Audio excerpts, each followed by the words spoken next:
Welcome back friends. আজকে আমরা নিয়ে চলে এসেছি ব্ল্যাকবোর্ড সিরিজ। ব্ল্যাকবোর্ড সিরিজের সিরিজ নাম্বার 6। অনেকদিন পর ব্ল্যাকবোর্ড সিরিজের ভিডিও আপলোড করছি। আমরা অলরেডি 5টা ভিডিও আপলোড করেছি। তো যারা ব্ল্যাকবোর্ড সিরিজ মানে যেখানে 200 করে প্রশ্ন আলোচনা করা হচ্ছে, কাজেই যারা ভিডিওগুলি দেখেননি অবশ্যই দেখে নেবেন। যারা নতুন চ্যানেলটিকে একটু সাবস্ক্রাইব করবেন, আর যারা পুরনো একটু শেয়ার করবেন। তো আমরা শুরু করছি ব্ল্যাকবোর্ড সিরিজ সংখ্যা 6। এই ভিডিওটিতে মূলত 1757 থেকে 1856 এই সময়কাল পর্যন্ত 200টা ইম্পর্টেন্ট এমসিকিউ আলোচনা করা হবে, যেগুলো এসএলএসটি এসএসসি ওরিয়েন্টেড। ওকে, এবং পরের যে ভিডিওটা সেখানে 1857 থেকে শুরু হবে। কাজেই সাবস্ক্রাইব যদি না করে রাখেন তাহলে কিন্তু ভিডিও নোটিফিকেশনগুলো আপনারা পাবেন না। ওকে, তো আমরা শুরু করছি একদম SLST oriented blackboard series number 6। পলাশির যুদ্ধ কত সালে সংঘটিত হয়? আমরা সকলেই জানি 1757 সাল। 1757 সাল। অনেকে বলছিলেন প্রশ্ন ভালো দেখা যাচ্ছে না, একটু ছোট দেখা যাচ্ছে, আমি জুম করে দিলাম যাতে দেখতে সুবিধা হয়। ওকে, আচ্ছা, পরের প্রশ্ন, পলাশির যুদ্ধে ব্রিটিশ বাহিনী নেতৃত্ব কে দেন? পলাশির যুদ্ধে ব্রিটিশ বাহিনী নেতৃত্ব কে দেন? উত্তর হয়ে যাবে রবার্ট ক্লাইভ। ওকে, আচ্ছা, 3 নম্বর প্রশ্ন, পলাশির যুদ্ধে সিরাজউদ্দৌলার পরাজয়ের প্রধান কারণ কি ছিল? সিরাজউদ্দৌলা কেন পরাজিত হয়েছিল, তার মূল কারণ কি? মূল কারণ ছিল মীর জাফরের বিশ্বাসঘাতকতা। তাই তো, মীর জাফরের বিশ্বাসঘাতকতা। 4 নম্বর প্রশ্ন, পলাশির যুদ্ধের ফলে ব্রিটিশ ইস্ট ইন্ডিয়া কোম্পানি কি লাভ করে? পলাশির যুদ্ধের পরে ব্রিটিশ ইন্ডিয়া কোম্পানি কি লাভ করে? ব্রিটিশ ইস্ট ইন্ডিয়া কোম্পানি লাভ করছে বাংলায় রাজস্ব সংগ্রহের অধিকার। বাংলায় রাজস্ব সংগ্রহের অধিকার। ওকে, খেয়াল রাখবেন। আচ্ছা, 5 নম্বর, পলাশির যুদ্ধের পর বাংলার নবাব কে হন? বাংলার নবাব হচ্ছেন সকলেই জানেন মীর জাফর। তাই তো, মীর জাফর। পলাশির যুদ্ধ কোন নদীর তীরে ঘটেছিল? গঙ্গা, ভাগীরথী, যমুনা নাকি হুগলি? এটা অনেকে ভুল করে দিতে পারেন, উত্তর হবে কিন্তু ভাগীরথী। গঙ্গা করে দিতে পারেন অনেকেই, ভাগীরথী। কারণ কাটোয়ার অঞ্চলে পলাশির ধারে হচ্ছে যেহেতু, তো ওটা ভাগীরথী ওই অঞ্চলটা। আচ্ছা, পলাশির যুদ্ধের ফলে ভারতে কোন ইউরোপীয় শক্তির প্রভাব বৃদ্ধি পায়? অবশ্যই ইংরেজ বা ব্রিটিশদের। আচ্ছা, 8 নম্বর প্রশ্ন, আমরা পলাশির যুদ্ধ থেকে প্রায় 20-22টা প্রশ্ন রেখেছি যাতে প্রশ্ন না মিস হয়। ওকে, তো খুব ইম্পর্টেন্ট একটা ভিডিও, যারা দেখছেন প্রথমবার সাবস্ক্রাইব কিন্তু করতে ভুলবেন না, কারণ অনেক কিছু চ্যানেলে অলরেডি এসএসসির জন্য দেওয়া আছে, তো অনেক কিছু মিস করে যাবেন। আচ্ছা, পলাশির যুদ্ধের আগে সিরাজউদ্দৌলা কোন ঘটনার জন্য ব্রিটিশদের বিরুদ্ধে যান? পলাশির যুদ্ধের আগে ব্রিটিশদের বিরুদ্ধে সিরাজউদ্দৌলা কোন ঘটনার জন্য গিয়েছিলেন? তো সেটি হচ্ছে ব্ল্যাক হোল ঘটনা। ব্ল্যাক হোল ঘটনা সকলেই জানেন যে একটা কুঠুরির মধ্যে মনে করা হয় যে এই ব্ল্যাক হোলের ধারণাটা দিয়েছেন একজন ব্রিটিশ ঐতিহাসিক হলওয়েল। ওকে, তো তিনি মনে করছেন যে একটা কুঠুরির মধ্যে অনেক ব্রিটিশ মানুষজনকে আটকিয়ে রেখে হত্যা করা হচ্ছে। ওকে, তো এই ঘটনার জন্যই তিনি ব্রিটিশদের বিরুদ্ধে যাচ্ছেন। খেয়াল রাখবেন, পলাশির যুদ্ধের পর ব্রিটিশদের দেওয়া দেওয়ানি অধিকার কবে প্রদান করা হয়? দেওয়ানি অধিকার 1765, সকলেই আশা করি জানেন। আচ্ছা, 10 নম্বর প্রশ্ন, পলাশির যুদ্ধের ফলে বাংলার অর্থনীতিতে কি পরিবর্তন ঘটে? বাংলার অর্থনীতিতে কি পরিবর্তন ঘটছে? কৃষি উৎপাদন বাড়ছে, ব্রিটিশ বাণিজ্যের একচেটিয়া নিয়ন্ত্রণ, স্থানীয় ব্যবসায়ীদের উন্নতি নাকি শিল্পায়নের সূচনা? উত্তর হয়ে যাবে ব্রিটিশ বাণিজ্যে একচেটিয়া নিয়ন্ত্রণ। ওকে, ব্রিটিশরা বাণিজ্যের অধিকার পাচ্ছেন। আচ্ছা, পরের প্রশ্ন ইম্পর্টেন্ট, পলাশির যুদ্ধে সিরাজউদ্দৌলার সেনাবাহিনীর প্রধান সেনাপতি কে ছিলেন? সিরাজউদ্দৌলার সেনাবাহিনীর প্রধান সেনাপতি কে ছিলেন? উত্তর হয়ে যাবে মীর মদন। মীর মদন। ওকে, আচ্ছা, 12 নম্বর প্রশ্ন, পলাশির যুদ্ধের সময়কালে বাংলার নবাবের রাজধানী কোথায় ছিল? পলাশির যুদ্ধের সময়কালে বাংলার নবাবের রাজধানী ছিল মুর্শিদাবাদ। ওকে, মুর্শিদাবাদ নামটা এসছে মকসুদাবাদ থেকে, মকসুদাবাদ। ওকে, খেয়াল রাখবেন। আচ্ছা, তারপরের প্রশ্ন, পলাশির যুদ্ধে ব্রিটিশদের সাথে কোন ব্যবসায়ী পরিবার জোটবদ্ধ ছিল? মানে ব্রিটিশদেরকে সাহায্য করেছিল কোন ব্যবসায়ী পরিবার? তো উত্তর হয়ে যাবে জগৎ সেট পরিবার। সেট পরিবার, জগৎ সেট। ওকে, আচ্ছা, ইম্পর্টেন্ট। সরি 14 নম্বর প্রশ্ন, পলাশির যুদ্ধের আগে ব্রিটিশদের কোন দুর্গ আক্রমণ করা হয়? ব্রিটিশদের কোন দুর্গ পলাশির যুদ্ধের আগে আক্রমণ করা হয়েছিল? উত্তর হয়ে যাবে ফোর্ট উইলিয়াম দুর্গ। ফোর্ট উইলিয়াম দুর্গ কলকাতার। আচ্ছা, 15 নম্বর প্রশ্ন, পলাশির যুদ্ধে সিরাজউদ্দৌলার পরাজয়ের ফলে কোন অঞ্চল ব্রিটিশ নিয়ন্ত্রণে আসে? বাংলা, বিহার, উড়িষ্যা নাকি আওধ? অবশ্যই বাংলা। আচ্ছা, 16 নম্বর প্রশ্ন, পলাশির যুদ্ধের ফলে ব্রিটিশরা কোন বাণিজ্যিক অধিকার লাভ করে? কর মুক্ত বাণিজ্য, জমিদার অধিকার, সামন্ত্রিক নিয়ন্ত্রণ নাকি ধর্মীয় সংস্কার? কর মুক্ত বাণিজ্য, মানে বাণিজ্য করতে পারবে কিন্তু কোনো শুল্ক দিতে হবে না। আচ্ছা, 17 নম্বর প্রশ্ন, পলাশির যুদ্ধে সিরাজউদ্দৌলার সাথে কোন ইউরোপীয় শক্তি জোটবদ্ধ ছিল? মানে সিরাজউদ্দৌলাকে সাহায্য করেছিল কোন ইউরোপীয় শক্তি? ইংরেজ, ডাচ, পর্তুগিজ নাকি কোনোটিই নয়? উত্তর হয়ে যাবে কোন? ফরাসি। ওকে, ফরাসি। ঠিক আছে, ফরাসি আমি অপশনে বলিনি, সরি। ফরাসি, ডাচ, পর্তুগিজ এবং কোনোটিই নয়, উত্তর হয়ে যাবে ফরাসি। ফ্রেঞ্চরা কিন্তু সিরাজকে কিছুটা হলেও সাহায্য করছে। ওকে, আচ্ছা। 18 নম্বর প্রশ্ন, পলাশির যুদ্ধের পর মির্জাপুর কিভাবে ব্রিটিশদের অধীনস্থ হয়? মির্জাফর কিভাবে ব্রিটিশদের অধীনস্থ হয়? তো সামরিক চুক্তির মাধ্যমে, অর্থ প্রদানের মাধ্যমে, রাজনৈতিক নিয়ন্ত্রণ নাকি সবগুলো? উত্তর হয়ে যাবে সবগুলো। কারণ যখন সিরাজ পরাজয়ের পর মির্জাফর যখন নবাব হলেন, তখন তাকে কিন্তু প্রচুর টাকা দিতে হচ্ছে। একইভাবে রাজনৈতিকভাবেও তিনি ক্ষমতা হারাচ্ছেন অনেক ক্ষেত্রে, সামরিকভাবেও তাকে সাহায্যের জন্য প্রতিশ্রুতিবদ্ধ হতে হচ্ছে। তো কাজেই সব দিক থেকেই তার কিন্তু ক্ষমতার দিক থেকে কিন্তু একটা কি বলে একটা হ্রাসমান একটা চিত্র আমরা দেখতে পাচ্ছি। ওকে, 19 নম্বর প্রশ্ন, পলাশির যুদ্ধের ফলে কোন শিল্পের উপর ব্রিটিশদের নিয়ন্ত্রণ বৃদ্ধি পায়? বস্ত্র, কৃষি, ইস্পাত নাকি মশলা বাণিজ্য? অবশ্যই উত্তর হয়ে যাবে বস্ত্র শিল্প। ওকে, বস্ত্র শিল্প। আচ্ছা, 20 নম্বর প্রশ্ন, পলাশির যুদ্ধের ফলে ব্রিটিশদের বিজয়ের পিছনে কোন কৌশল গুরুত্বপূর্ণ ছিল? পলাশির যুদ্ধে আমরা সকলেই জানি কোম্পানি জিতছেন, তাই তো? সিরাজ হারছে, কেন হারছে, কেন জিতছে ব্রিটিশরা? তার কারণ ছিল কূটনৈতিক ষড়যন্ত্র। কার কূটনৈতিক ষড়যন্ত্র? অবশ্যই ক্লাইভরা ষড়যন্ত্র করছে, মির্জাফরকে তাদের দলে টেনে নিচ্ছেন অন্যভাবে, তাই তো? আমরা সকলেই জানি। আচ্ছা, 21 নম্বর প্রশ্ন, পলাশির যুদ্ধে কোন ব্যক্তির বিশ্বাসঘাতকতা সিরাজউদ্দৌলার পরাজয়ের জন্য দায়ী ছিল? অবশ্যই মির্জাফর। আচ্ছা, পলাশির যুদ্ধের ফলে ব্রিটিশরা কোন অঞ্চলে বাণিজ্যিক আধিপত্য প্রতিষ্ঠা করতে পেরেছিল? অবশ্যই বাংলা। আচ্ছা, তারপরে প্রশ্ন বক্সার যুদ্ধ থেকে, বক্সার যুদ্ধ কত সালে সংগঠিত হয়? বক্সারের যুদ্ধ সংগঠিত হয় 1764 সালে। ওকে, 24 নম্বর প্রশ্ন, বক্সারের যুদ্ধে ব্রিটিশদের বিরুদ্ধে কারা জোটবদ্ধ হয়?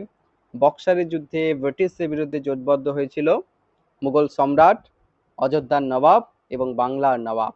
অযোধ্যার নবাব ছিলেন কে? সুজাউদ্দৌলা, তাই তো? তো এই তিনজনের মিলিত বাহিনী ভার্সেস কোম্পানি, তাই তো? কোম্পানি বা ব্রিটিশ, কিন্তু তাও ব্রিটিশরাই জিতছে। ওকে, আচ্ছা।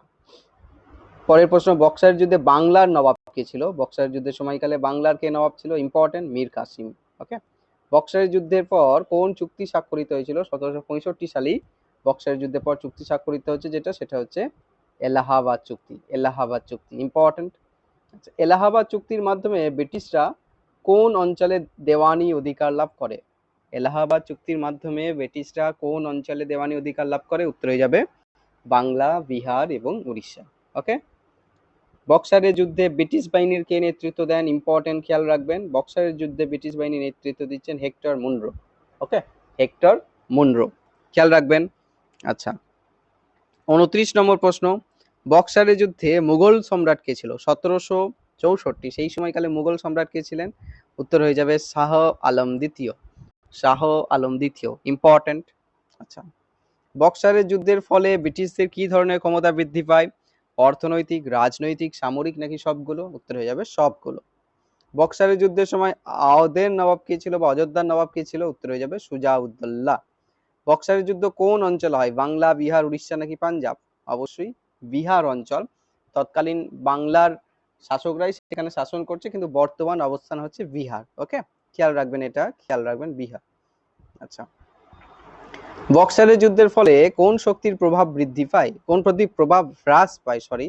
বক্সারের যুদ্ধের ফলে কোন শক্তির প্রভাব হ্রাস পায়? মুঘল, ব্রিটিশ, ফার্সি নাকি মারাঠা? তো উত্তর হয়ে যাবে মুঘল, কারণ মুঘলরাও যেহেতু হারছেন তো মুঘলদের প্রভাব কিন্তু কমছে। ওকে, 34 নম্বর প্রশ্ন, বক্সারের যুদ্ধের ফলে ব্রিটিশরা কোন অঞ্চলে তাদের শক্তি সুসংহত করে? বক্সারের যুদ্ধের ফলে ব্রিটিশরা কোন অঞ্চলে শক্তি সুসংহত করে? উত্তর হয়ে যাবে পূর্ব ভারত। ওহো, উত্তর ভারত, যেহেতু মুঘলদেরকেও দখল করা হচ্ছে আওধ, তো কাজেই উত্তর ভারত। আমি কনফিউশনে ছিলাম, তো উত্তর হয়ে যাবে উত্তর ভারত। ওকে, আচ্ছা, এলাহাবাদ চুক্তির ফলে ব্রিটিশরা কোন অধিকার লাভ করে? উত্তর হয়ে যাবে এলাহাবাদ চুক্তির ফলে ব্রিটিশরা যেটা লাভ করছে সেটা হচ্ছে দেওয়ানি লাভ। ওকে, বক্সারের যুদ্ধে মীর কাসিম কেন ব্রিটিশদের বিরুদ্ধে যান? মীর কাসিম কেন ব্রিটিশদের বিরুদ্ধে গিয়েছিল? তার কারণ ছিল বাণিজ্যিক বিবাদ। ওকে, ট্যাক্স, শুল্ক, এই সংক্রান্ত বিষয়ে বিবাদ। ওকে, আচ্ছা, বক্সারের যুদ্ধের ফলে মুঘল সম্রাটের অবস্থা কেমন হয়েছিল? মুঘল সম্রাটের অবস্থা হয়েছিল কিরকম? মুঘল সম্রাট মূলত ব্রিটিশদের অধীনস্থ হয়ে যাচ্ছে, ব্রিটিশদের পেনশনভোগী হয়ে যাচ্ছে। ওকে, খেয়াল রাখবেন। আচ্ছা, 38 নম্বর প্রশ্ন, বক্সারের যুদ্ধে কোন ইউরোপীয় শক্তির প্রভাব হ্রাস পায়? ফরাসি, ডাচ, পর্তুগিজ নাকি স্প্যানিশ? উত্তর হয়ে যাবে ফরাসি। ওকে, আচ্ছা, পরের প্রশ্ন, বক্সারের যুদ্ধের ফলে ব্রিটিশদের অর্থনৈতিক কি সুবিধা হয়? বক্সারের যুদ্ধের ফলে ব্রিটিশরা যেটা লাভ করছে সেটা হচ্ছে স্থানীয় রাজস্ব সংগ্রহের অধিকার লাভ করছে। বক্সারের যুদ্ধের পরে যেহেতু দেওয়ানি লাভ করছে, রাজস্ব সংগ্রহের অধিকার লাভ করছে, খেয়াল রাখবেন। আচ্ছা, 40 নম্বর প্রশ্ন, বক্সারের যুদ্ধে কোন নেতা ব্রিটিশদের বিরুদ্ধে সক্রিয় ছিলেন? উত্তর হয়ে যাবে মীর কাসিম। আচ্ছা, বক্সারের যুদ্ধের পর কোন অঞ্চলের প্রশাসন ব্রিটিশদের হাতে আসে? বাংলা, বিহার, উড়িষ্যা নাকি সবগুলো? অবশ্যই সবগুলোই ব্রিটিশদের হাতে যাচ্ছে দেওয়ানির সূত্র ধরে 1765। বক্সারের যুদ্ধে কোন সেনাপতির নেতৃত্বে ব্রিটিশরা জয় লাভ করেছিল? উত্তর হয়ে যাবে হেক্টর মুনরো। ওকে, আচ্ছা, বক্সারের যুদ্ধের ফলে কোন সম্রাটের ক্ষমতা প্রতীকী হয়ে পড়ে? মানে সম্রাট থাকছেন কিন্তু ক্ষমতা থাকছে না, তিনি হচ্ছেন মুঘল সম্রাট শাহ আলম দ্বিতীয়। ওকে, আচ্ছা, 44 নম্বর প্রশ্ন, বক্সারের বিদ্রোহের ফলে ব্রিটিশদের রাজনৈতিক প্রভাব কোন অঞ্চলে বৃদ্ধি পায়? উত্তর ভারত, আমরা অলরেডি পেয়েছি। দেখুন, আমি বক্সার যুদ্ধ থেকেও প্রায় 20টার কাছাকাছি প্রশ্ন রেখেছি, মানে বক্সার যুদ্ধ সংক্রান্ত যাবতীয় যা প্রশ্ন সব যাতে কভার করা হয়। এই ভিডিওটাতে আপনারা 1757 থেকে 1856 অর্থাৎ মহাবিদ্রোহের আগের সাল পর্যন্ত আমি 200টা প্রশ্ন রেখেছি, যেগুলো খুব ইম্পর্টেন্ট এবং এসএলএসটি ওরিয়েন্টেড। ওকে, এর পরের ভিডিওটাতে আমরা 1857 থেকে আলোচনা করব, কাজেই সাবস্ক্রাইব এবং বেল আইকনটা টিপে রাখুন, না হলে কিন্তু ভিডিও মিস হয়ে যাবে এবং অনেক অনেক অনেক ইম্পর্টেন্ট ভিডিও মিস হয়ে যাবে, কারণ আমরা রোজ ভিডিও দিচ্ছি এসএলএসটি এসএসসির জন্য, যারা বাড়িতে পড়ছেন, কোচিং ছাড়া পড়ছেন তাদের জন্য। এবং সাবস্ক্রাইব এবং শেয়ার করতে অবশ্যই ভুলবেন না। আচ্ছা, কারণ এরপরে আরো অনেক অনেক ইম্পর্টেন্ট ভিডিও আসছে। আগামীকাল আমি একটা ইম্পর্টেন্ট ভিডিও আপলোড করব, সেটা হচ্ছে যে কোন টপিকগুলো থেকে এসএলএসটি এসএসসি ইতিহাসে প্রশ্ন আসতে বাধ্য আর কি, সেই টপিকের উপর একটা ভিডিও আসছে, কাজেই আগামীকালের ভিডিওটাও খুব ইম্পর্টেন্ট, ছোট ভিডিও কিন্তু খুব ইম্পর্টেন্ট ভিডিও। আচ্ছা, 45 নম্বর প্রশ্ন, অধীনতামূলক অ্যালায়েন্স ব্যবস্থা বা অধীনতামূলক মিত্রতা নীতি সেটাকে প্রবর্তন করে? উত্তর হয়ে যাবে লর্ড ওয়েলেসলি। ওকে, অধীনতামূলক মিত্রতা নীতির মূল উদ্দেশ্য কি ছিল? মূল উদ্দেশ্য ছিল ব্রিটিশ নিয়ন্ত্রণ প্রতিষ্ঠা করা। ওকে, আচ্ছা, অধীনতামূলক মিত্রতা নীতির প্রথম কোন রাজ্যে প্রয়োগ করা হয়? প্রথম হায়দ্রাবাদের নিজাম অধীনতামূলক মিত্রতা নীতির আন্ডারে আসছে, তো কাজেই হায়দ্রাবাদ। খেয়াল রাখবেন, ইম্পর্টেন্ট প্রশ্ন। আচ্ছা, অধীনতামূলক মিত্রতা নীতির মাধ্যমে ভারতীয় রাজ্যগুলিকে কি করতে হতো? ব্রিটিশদের বার্ষিক কর দিতে হতো, নাকি নিজ খরচে ব্রিটিশ নিয়ন্ত্রিত সেনাবাহিনী রাখতে হতো, ব্রিটিশদের বিদেশি বাণিজ্য বন্ধ করতে বাধ্য করা হতো, নাকি ব্রিটিশ আইন গ্রহণ করতে হতো? অবশ্যই এই যে অপশনগুলো আছে, এই অপশনগুলোর মধ্যে যেটা আসছে উত্তরে সেটা হচ্ছে নিজ খরচে ব্রিটিশ নিয়ন্ত্রিত সেনাবাহিনী রাখতে হতো। ব্রিটিশরা কন্ট্রোল করছে এরকম আর্মি প্রত্যেকটা রাজ্যে রাখতে বাধ্য করা হচ্ছে। ওকে, আচ্ছা, কোন ভারতীয় রাজ্য অধীনতামূলক মিত্রতা নীতি গ্রহণ করেনি? হায়দ্রাবাদ, মহীশূর, পাঞ্জাব নাকি আওধ? উত্তর হয়ে যাবে কি? উত্তর হয়ে যাবে পাঞ্জাব। ওকে, খেয়াল রাখবেন। আচ্ছা, অধীনতামূলক অ্যালায়েন্সের ফলে ভারতীয় রাজ্যগুলোর কি হ্রাস পায়? অর্থনৈতিক শক্তি, রাজনৈতিক স্বাধীনতা নাকি সামরিক ক্ষমতা নাকি সবগুলো? অবশ্যই সবকিছুই হ্রাস পাচ্ছে। আচ্ছা, অধীনতামূলক অ্যালায়েন্সে বলা হচ্ছে প্রত্যেকটা রাজ্যে একজন করে ব্রিটিশ রেসিডেন্ট থাকবে, তাই তো?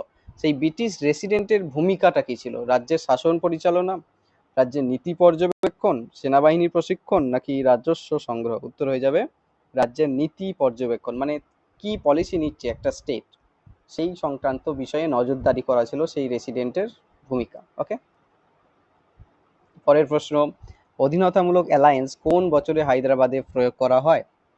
হায়দ্রাবাদে প্রয়োগ করা হচ্ছে 1798 খ্রিস্টাব্দ। ওকে, আচ্ছা, অধীনতামূলক অ্যালায়েন্সের মাধ্যমে কোন রাজ্য সবচেয়ে বেশি ক্ষতিগ্রস্ত হয়েছিল?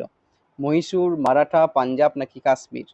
সবচেয়ে বেশি ক্ষতিগ্রস্ত হচ্ছে মারাঠা। ওকে, মারাঠারা, খেয়াল রাখবেন। আচ্ছা, অধীনতা অ্যালায়েন্সের মাধ্যমে ভারতীয় রাজ্যগুলি কোন অধিকার হ্রাস পায়? বিদেশি নীতি, অর্থনৈতিক নীতি, সামরিক নীতি, অবশ্যই সবগুলো। আচ্ছা, তারপরে প্রশ্ন, অধীনতামূলক মিত্রতা নীতির প্রথম মারাঠা নেতা কে ছিল, যিনি অধীনতামূলক মিত্রতা নীতি গ্রহণ করছেন? বাজিরাও দ্বিতীয়, নানা ফড়নবিস, মাধবরাও নাকি সিন্ধিয়া? তো প্রথম মারাঠা নেতা ছিলেন বাজিরাও দ্বিতীয়, যিনি গ্রহণ করছেন। ওকে, বাজিরাও দ্বিতীয়, মানে মারাঠারাও আস্তে আস্তে, মারাঠারা একদিন গোটা ভারত শাসন করার স্বপ্ন দেখেছিল, তো সেই স্বপ্নও ব্যর্থ হচ্ছে, এটা হচ্ছে তার প্রমাণ। ওকে, আচ্ছা, পরের প্রশ্ন, অধীনতামূলক অ্যালায়েন্সের ফলে কোন শক্তি দুর্বল হয়ে যায়? মুঘল, মারাঠা, শিখ নাকি ফার্সি? অবশ্যই মারাঠারা। আচ্ছা, অধীনতামূলক মিত্রতা নীতি কোন গভর্নর জেনারেলের সময়কালে প্রবর্তিত হয়? উত্তর অবশ্যই লর্ড ওয়েলেসলি। আচ্ছা, অধীনতামূলক মিত্রতা নীতির মাধ্যমে ব্রিটিশরা কোন শক্তিকে নিয়ন্ত্রণ করে? মারাঠা, রিপিট হয়ে গেছে, সরি। আচ্ছা, কোন রাজ্যগুলির ক্ষমতা? হুম, আচ্ছা, 60 নম্বর প্রশ্ন দেখুন, অধীনতামূলক অ্যালায়েন্স বা অধীনতামূলক মিত্রতা নীতি কোন রাজ্যকে স্বাধীন রাখে? হায়দ্রাবাদ, পাঞ্জাব, কাশ্মীর নাকি কোনোটিই নয়? সবই পরাধীন হয়ে যাচ্ছে, সবই অধীন হয়ে যাচ্ছে, তো সবই অধীনতার শিকার হচ্ছে, তো কাজেই কোনোটিই নয়। আচ্ছা, অধীনতামূলক মিত্রতা নীতির ফলে কোন রাজ্যের সেনাবাহিনী ব্রিটিশ নিয়ন্ত্রণে আসে? হায়দ্রাবাদ, মহীশূর, আওধ বা অযোধ্যা নাকি সবগুলো? উত্তর হয়ে যাবে সবগুলো। ওকে, আচ্ছা, অধীনতামূলক মিত্রতা নীতির ফলে ব্রিটিশরা কিভাবে রাজ্যগুলোর উপর প্রভাব বিস্তার করে? ব্রিটিশরা রাজ্যগুলোর উপর প্রভাব বিস্তার করছে কিভাবে? সামরিক হস্তক্ষেপ, কূটনৈতিক চাপ, অর্থনৈতিক শোষণ নাকি সবগুলো? উত্তর হয়ে যাবে সবগুলো। ওকে, আচ্ছা, অধীনতামূলক মিত্রতা নীতির ফলে কোন রাজ্যের অর্থনৈতিক সংকট খুব বৃদ্ধি পেয়েছিল? সেটা হচ্ছে মারাঠা।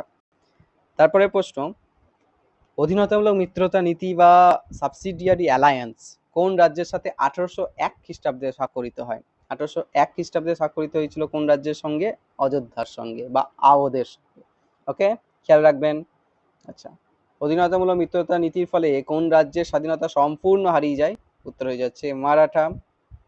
আচ্ছা, ব্রিটিশরা বাংলায় কোন অর্থনৈতিক ব্যবস্থা প্রবর্তন করেছিল? উত্তর হচ্ছে চিরস্থায়ী বন্দোবস্ত বা পার্মানেন্ট সেটেলমেন্ট, তাই তো? চিরস্থায়ী বন্দোবস্ত কে প্রবর্তন করে? উত্তর হয়ে যাবে লর্ড কর্নওয়ালিস। Lord Cornwallis. চিরস্থায়ী বন্দোবস্ত কবে প্রবর্তিত হয়? 1793। 1789 সালে এর নাম ছিল 10 সালা বন্দোবস্ত, সেটা কি 1793 সালে কর্নওয়ালিস চিরস্থায়ী করে দিচ্ছেন, খেয়াল রাখবেন, ইম্পর্টেন্ট। চিরস্থায়ী বন্দোবস্তের ফলে কোন শ্রেণী উপকৃত হয়? কৃষক, শ্রমিক, ব্রিটিশ বণিক নাকি শিল্পপতি? উত্তর হয়ে যাবে জমিদার। ওকে, জমিদাররা, আমি অপশনে বলেছি জমিদাররা ছিলেন সবচেয়ে উপকৃত শ্রেণী। ওকে, খেয়াল রাখবেন। আচ্ছা, চিরস্থায়ী বন্দোবস্তের ফলে কৃষকদের কি সমস্যার সম্মুখীন হতে হয়েছিল? চিরস্থায়ী বন্দোবস্তের ফলে কৃষকদের কি সমস্যার সম্মুখীন হতে হয়? উত্তর হচ্ছে অতিরিক্ত কর, জমি হারানো, উৎপাদন হ্রাস নাকি সবগুলো? উত্তর হয়ে যাবে সবগুলো। ওকে, আচ্ছা, আমরা অলরেডি 100 প্রশ্নের সিরিজে দেখবেন গভর্নর জেনারেল, কংগ্রেসের সেশন, সভা সমিতি, নিউজ পেপার, এই সমস্ত নিয়ে কিন্তু ভিডিও অলরেডি আপলোড করেছি, তাই গভর্নর বা ইত্যাদি জায়গাগুলো খুব ইম্পর্টেন্ট। যারা ভিডিওগুলি দেখেননি অবশ্যই একটু দেখে নেবেন, কারণ এসএসসির জন্য এইভাবে একটা টপিকের ভেতরে 100 প্রশ্ন কিন্তু নেই কোথাও, কোনো চ্যানেলই, কাজে ইম্পর্টেন্ট। আচ্ছা, পরের প্রশ্ন, ব্রিটিশরা ভারতীয় বস্ত্র শিল্পকে কিভাবে ক্ষতিগ্রস্ত করে? উচ্চ কর আরোপ, আমদানি শুল্ক হ্রাস নাকি ব্রিটিশ কাপড়ের প্রচার? উত্তর হয়ে যাবে সবগুলো। ওকে, আচ্ছা, 73 নম্বর প্রশ্ন, ব্রিটিশ অর্থনৈতিক নীতির ফলে ভারত কি হয়ে ওঠে? শিল্প কেন্দ্র, কাঁচামাল সরবরাহকারী, বাণিজ্য কেন্দ্র নাকি আর্থিক কেন্দ্র? উত্তর হয়ে যাবে কাঁচামাল সরবরাহকারী, কারণ আমরা জানি দাদাভাই নৌরোজি বিখ্যাত থিওরি ব্রেইন অফ ওয়েলথ, মানে সব সম্পদ এখান থেকে চলে যাচ্ছে, গঙ্গা থেকে টেমসে চলে যাচ্ছে, ভারত থেকে সব ব্রিটিশ অর্থাৎ ইংল্যান্ডে চলে যাচ্ছে। ওকে, আচ্ছা পরের প্রশ্ন, কোন অর্থনৈতিক ব্যবস্থা উত্তর ভারতে প্রয়োগ করা হয়? উত্তর ভারতে প্রয়োগ করা হয়েছিল যেটি, সেটির নাম হচ্ছে মহলওয়ারি বন্দোবস্ত। মহলওয়ারি বন্দোবস্ত। ওকে, রায়তওয়ারি বন্দোবস্ত কোথায় প্রয়োগ করা হয়? রায়তওয়ারি বন্দোবস্ত প্রয়োগ করা হয় মাদ্রাজ এবং বোম্বাই, এখানে। ওকে, খেয়াল রাখবেন। আচ্ছা, ব্রিটিশ অর্থনৈতিক নীতির ফলে ভারতের কোন শিল্প ধ্বংস হয়? ইস্পাত, বস্ত্র, কৃষি নাকি খাদ্য প্রক্রিয়াকরণ? উত্তর হয়ে যাবে বস্ত্র শিল্প। ওকে, ব্রিটিশ অর্থনৈতিক নীতির ফলে ভারতে কোন পণ্যের রপ্তানি বৃদ্ধি পায়? ওকে, কোন পণ্যের রপ্তানি মানে এখান থেকে চলে যাচ্ছে, ভারত থেকে নিয়ে যাচ্ছে, কোন রপ্তানি? নীল, সিল্ক, লোহা নাকি মশলা? উত্তর হয়ে যাবে নীল, কারণ নীল চাষ করাতে বাধ্য করা হচ্ছে। রায়তওয়ারি বন্দোবস্ত কে প্রবর্তন করে? উত্তর হয়ে যাবে Thomas Munro. Thomas Munro. Okay, মহলওয়ারি বন্দোবস্ত কে প্রবর্তন করে? উত্তর হয়ে যাবে হোল্ট ম্যাকেনজি। ওকে, আচ্ছা চিরস্থায়ী বন্দোবস্তের ফলে কোন শ্রেণী ক্ষতিগ্রস্ত হয়? জমিদার, কৃষক, ব্রিটিশ বণিক নাকি শিল্পপতি? অবশ্যই কৃষকরাই ক্ষতিগ্রস্ত হচ্ছে, কারণ তাদের কাছ থেকে ডবল ট্যাক্স নেওয়া হচ্ছে। জমিদাররাও ট্যাক্স নিচ্ছে, আবার কোম্পানি ট্যাক্স নিচ্ছে, মানে একটা প্যাথেটিক সিচুয়েশন তৈরি হচ্ছে কৃষকদের জন্য। আচ্ছা, রায়তওয়ারি ব্যবস্থায় কৃষকদের সাথে কে সরাসরি চুক্তি করত? জমিদার, ব্রিটিশ সরকার, মধ্যস্থ, ব্যবসায়ী নাকি স্থানীয় নেতা? উত্তর হয়ে যাবে ব্রিটিশ সরকার। সরকারের সাথে রায়তদের ডাইরেক্ট একটা সম্পর্ক হচ্ছে, যেখান থেকে এই প্রথাকে বলা হচ্ছে রায়তওয়ারি বন্দোবস্ত। ওকে, আচ্ছা 82 নম্বর প্রশ্ন, মহলওয়ারি ব্যবস্থায় রাজস্ব সংগ্রহের দায়িত্বে কে ছিলেন? গ্রাম প্রধান, জমিদার, ব্রিটিশ কর্মকর্তা নাকি কৃষক? উত্তর হয়ে যাবে গ্রাম প্রধান। ওকে, চিরস্থায়ী বন্দোবস্ত কোন অঞ্চলে প্রয়োগ করা হয়? উত্তর হয়ে যাবে বাংলা, বিহার, উড়িষ্যা।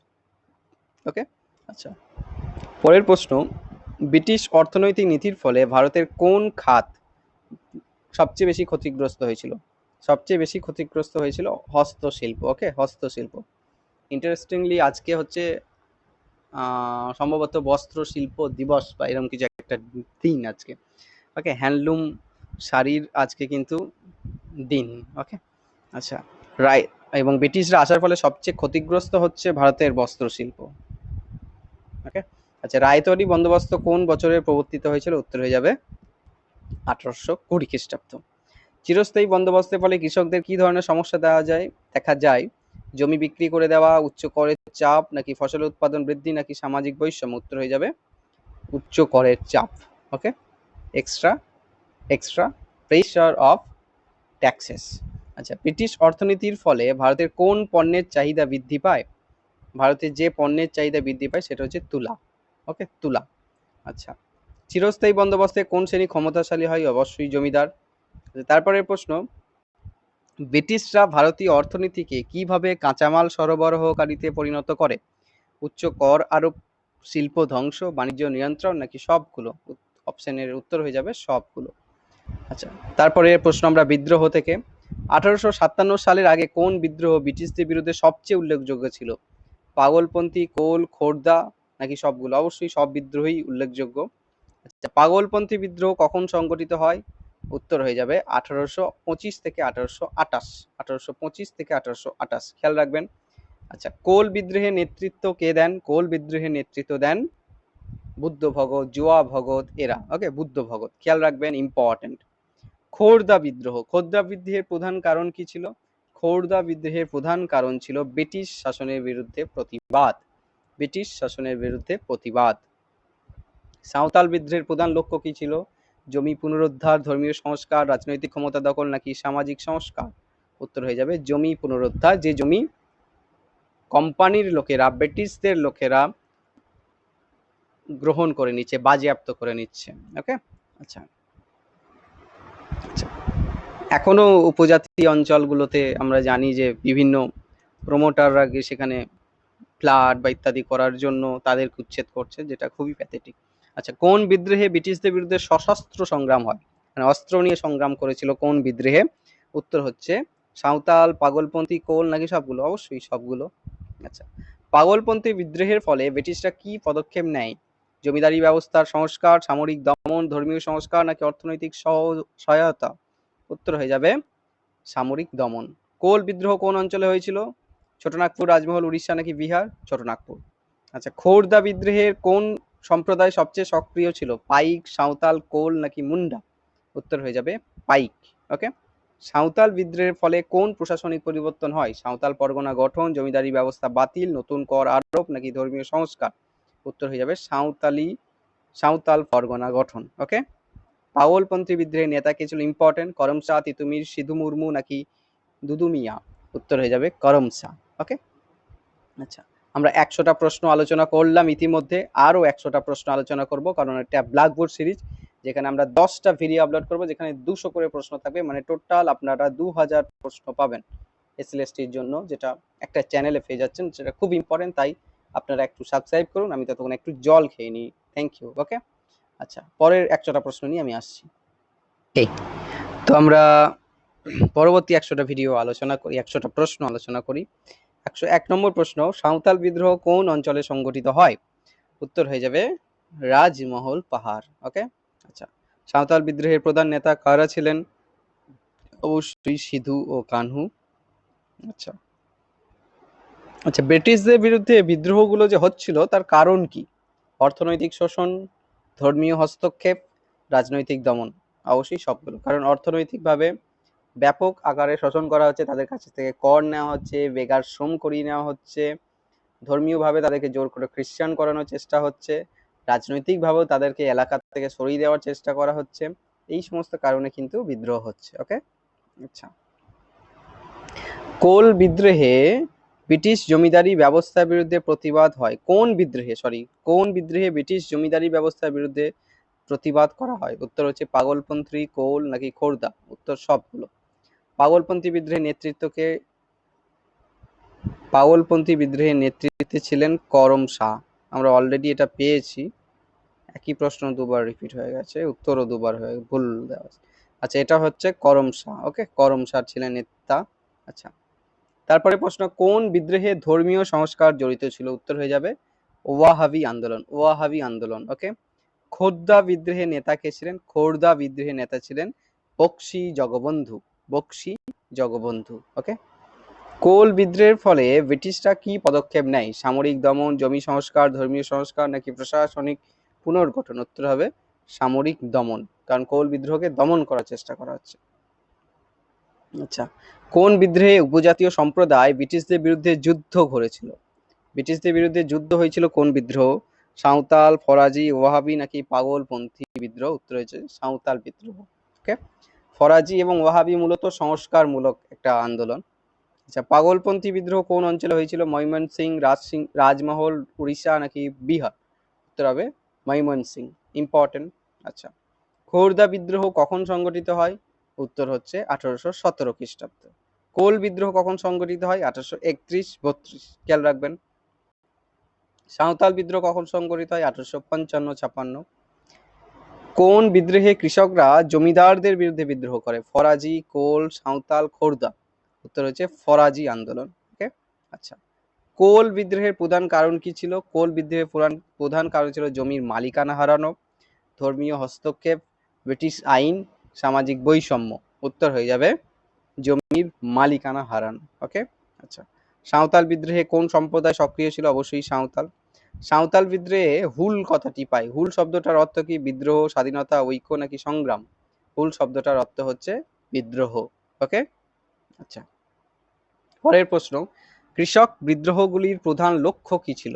কৃষক বিদ্রোহগুলির প্রধান লক্ষ্য ছিল ব্রিটিশ শাসন উৎখাত, জমিদারি শোষণের বিরুদ্ধে প্রতিবাদ, ধর্মীয় সংস্কার নাকি রাজনৈতিক ক্ষমতা দখল? উত্তর হচ্ছে জমিদারি শোষণের বিরুদ্ধে প্রতিবাদ। ওকে। পাগলপন্থী কোন ধরনের বিদ্রোহ? পাগলপন্থী ছিল একটা কৃষক বিদ্রোহ। কোল বিদ্রোহের প্রধান লক্ষ্য কি ছিল? জমি পুনরুদ্ধার, ধর্মীয় সংস্কার, রাজনৈতিক ক্ষমতা নাকি সামাজিক সংস্কার? উত্তর হয়ে যাবে জমি পুনরুদ্ধার। খোর্দা বিদ্রোহে কারা ব্রিটিশদের বিরুদ্ধে লড়াই করেছিল? পাইকরা। ওকে, পাইকরা। আচ্ছা, সাঁওতাল বিদ্রোহের ফলে ব্রিটিশরা কি পদক্ষেপ নেয়? সাঁওতাল পরগনা গঠন। আচ্ছা, পাগলপন্থী বিদ্রোহ কোন ধরনের শোষণের বিরুদ্ধে ছিল? জমিদারি শোষণ। কোল বিদ্রোহে কারা সক্রিয় ছিল? অবশ্যই কোলরা। আচ্ছা, সাঁওতাল বিদ্রোহের ফলে কোন অঞ্চল প্রশাসনিকভাবে পুনর্গঠিত হয়? রাজমহল, বিহার, উড়িষ্যা, বাংলা? উত্তর হয়ে যাবে রাজমহল। হুম, এই প্রশ্নগুলো একটু রিপিট লাগছে আমার। ওকে, আচ্ছা 131 নম্বর প্রশ্নটি দেখি। পাগলপন্থী বিদ্রোহে কোন ধরনের সংগ্রাম হয়? পাগলপন্থী বিদ্রোহে সশস্ত্র সংগ্রামের আমরা চিহ্ন দেখতে পাচ্ছি। কোল বিদ্রোহের ফলে প্রশাসনিক কি পরিবর্তন হয়েছিল? জমি সংস্কার, প্রশাসনিক পুনর্গঠন, ধর্মীয় সংস্কার, নাকি কোনো পরিবর্তন হয়নি? উত্তর হয়ে যাবে কোনো পরিবর্তন হয়নি। খোর্দা বিদ্রোহে ব্রিটিশ নীতির বিরুদ্ধে প্রতিবাদ হয়, সেটা কোন ধরনের ব্রিটিশ নীতির বিরুদ্ধে? জমিদারি ব্যবস্থা, ব্রিটিশ শাসন, ধর্মীয় হস্তক্ষেপ? উত্তর হয়ে যাবে সবগুলো। ওকে, আচ্ছা সাঁওতাল বিদ্রোহ কোন ধরনের বিদ্রোহ? কৃষক বিদ্রোহ, ধর্মীয় বিদ্রোহ, উপজাতীয় বিদ্রোহ, রাজনৈতিক বিদ্রোহ, অর্থনৈতিক বিদ্রোহ, সামরিক বিদ্রোহ? উত্তর হয়ে যাবে উপজাতীয় বিদ্রোহ। ওকে, ওয়াহাবি আন্দোলনের প্রতিষ্ঠাতা কে ছিলেন? ওয়াহাবি আন্দোলনের প্রতিষ্ঠাতা ছিলেন সৈয়দ আহমেদ বেরেলভি। ওকে, ইম্পর্টেন্ট, খেয়াল রাখতে হবে। ওয়াহাবি আন্দোলনের মূল লক্ষ্য কি ছিল? ব্রিটিশদের বিরুদ্ধে জিহাদ, হিন্দু মুসলিম ঐক্য, সামাজিক সংস্কার, অর্থনৈতিক স্বাধীনতা? উত্তর হচ্ছে ব্রিটিশ শাসনের বিরুদ্ধে জিহাদ।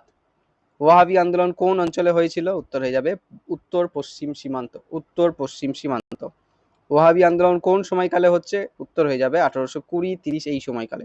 ওয়াহাবি আন্দোলনের নেতা সৈয়দ আহমদ কোথায় শহীদ হন? উত্তর হচ্ছে বালাকোট। বালাকোট, ইম্পর্টেন্ট। আচ্ছা, ওয়াহাবি আন্দোলনের মূল ধর্মীয় ভিত্তি কি ছিল? সুফি মতবাদ, ইসলামের শুদ্ধিকরণ, হিন্দু মুসলিম ঐক্য, নাকি ধর্ম নিরপেক্ষতা?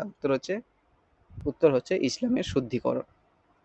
ওয়াহাবি আন্দোলনের প্রধান শত্রু কারা ছিল? উত্তর হচ্ছে ব্রিটিশ শাসক। ওয়াহাবি আন্দোলনের ফলে ব্রিটিশরা কি পদক্ষেপ নেয়? উত্তর হচ্ছে ব্রিটিশরা কি পদক্ষেপ নিয়েছিল? সামরিক দমন, ধর্মীয় সংস্কার, অর্থনৈতিক সহায়তা, কূটনৈতিক আলোচনা? উত্তর হচ্ছে সামরিক দমন। ওকে, ওয়াহাবি আন্দোলনের ফলে সৈয়দ আহমেদ বেরেলভি শহীদ হন। কোথায় শহীদ হন? আমরা অলরেডি পেয়েছি বালাকোটে। কত সালে? 1831 সালে। ওকে, আচ্ছা কোন অঞ্চলে হয়েছিল? উত্তর পশ্চিম সীমান্ত। আচ্ছা তারপরে প্রশ্ন, ওয়াহাবি আন্দোলনের সময় কোন শিখ নেতার বিরুদ্ধে লড়াই হয়? কোন শিখ নেতার বিরুদ্ধে লড়াই হয়? উত্তর হচ্ছে রঞ্জিত সিং। ওকে, ওয়াহাবি আন্দোলনের মূল কেন্দ্র কোথায় ছিল? মূল কেন্দ্র ছিল পেশোয়ার। ওকে, পেশোয়ার। আচ্ছা, ওয়াহাবি আন্দোলন কোন ধরনের সংগ্রাম? ধর্মীয়, রাজনৈতিক, অর্থনৈতিক, সামাজিক, সাংস্কৃতিক? ধর্মীয় ও রাজনৈতিক। ওকে, আচ্ছা ওয়াহাবি আন্দোলনের ফলে ব্রিটিশদের কি ধরনের ক্ষতি হয়? অর্থনৈতিক ক্ষতি, সামরিক ও রাজনৈতিক চ্যালেঞ্জ, ধর্মীয় প্রভাব হ্রাস, সামাজিক অস্থিরতা?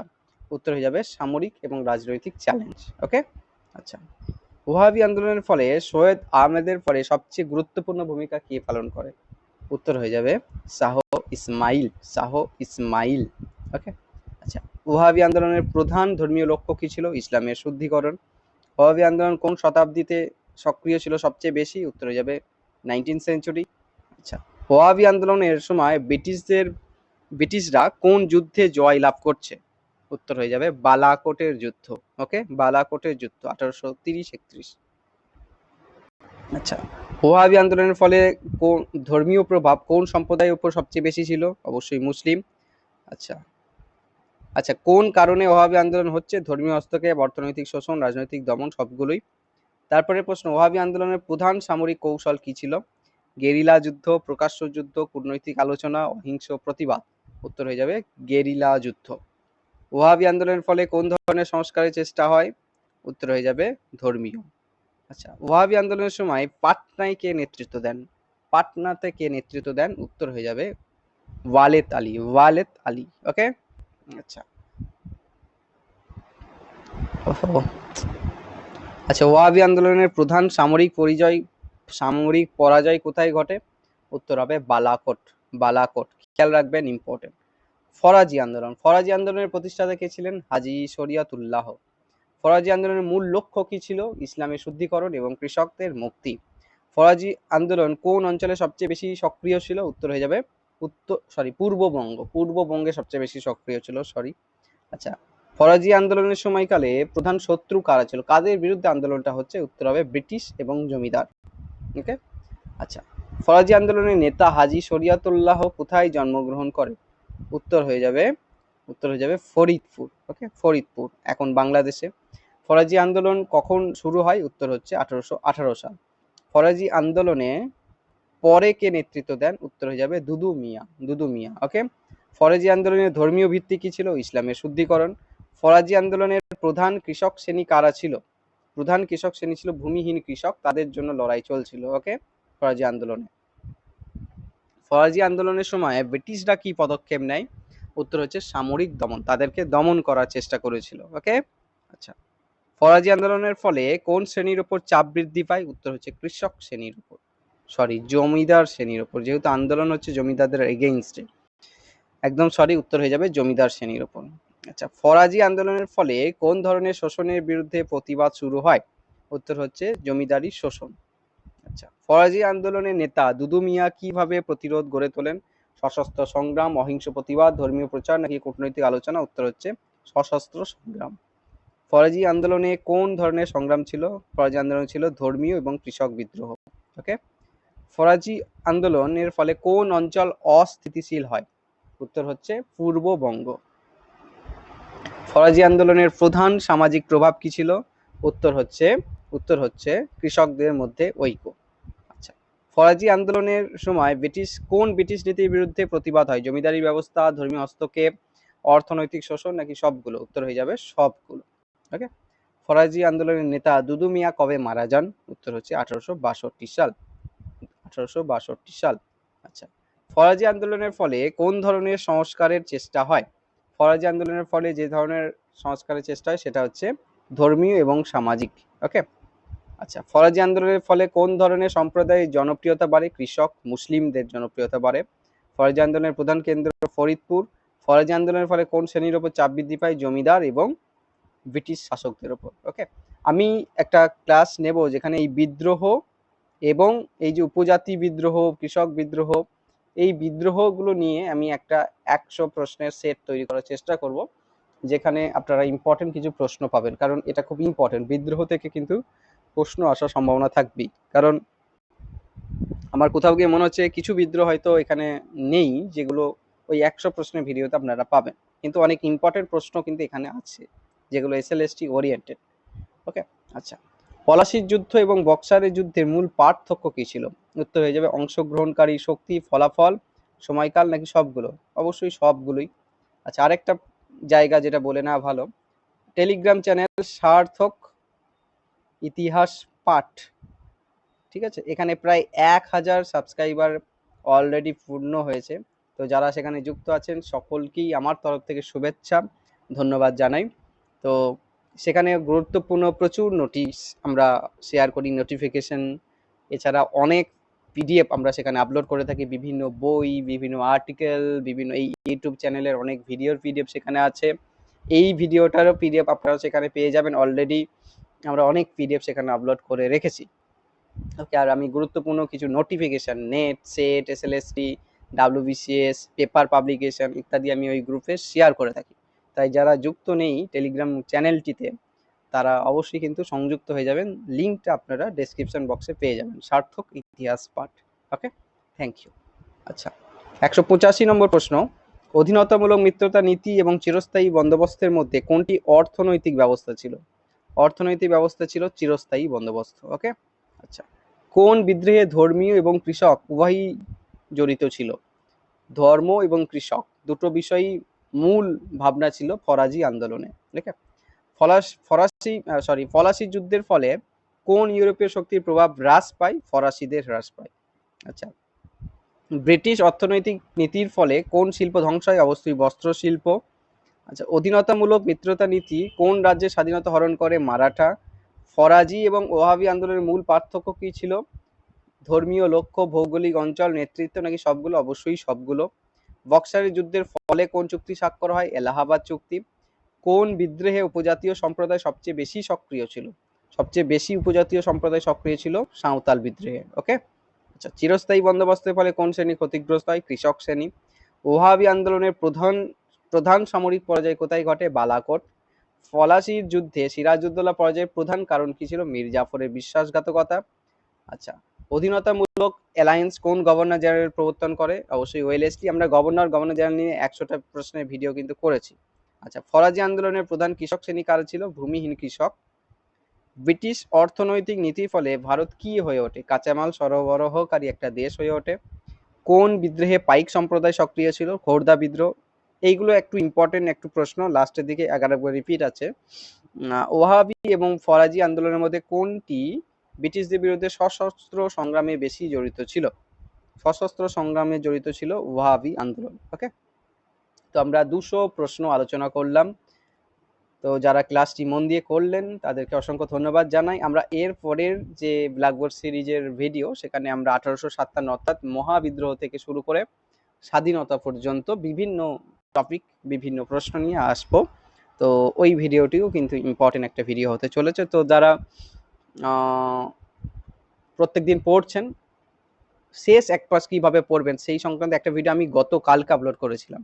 একটু যারা দেখেননি ভিডিওটা দেখে নেবেন, কারণ ওখানে কিছু ইম্পর্টেন্ট কথা বলা আছে যেগুলো আপনাদের কাজে লাগতে পারে। তো সার্থক স্যার আপনাদের সাথে, তোমাদের সাথে সবসময় আছে। থ্যাংক ইউ টিচার্স যারা ক্লাস করছেন, আমাদের ভাবি শিক্ষক শিক্ষিকারা, তাদেরকে ধন্যবাদ জানাই। অবশ্যই চ্যানেলটিকে সাবস্ক্রাইব করে রাখবেন, টেলিগ্রাম চ্যানেলে সংযুক্ত হয়ে থাকবেন। তো thank you so much for watching, thank you so much.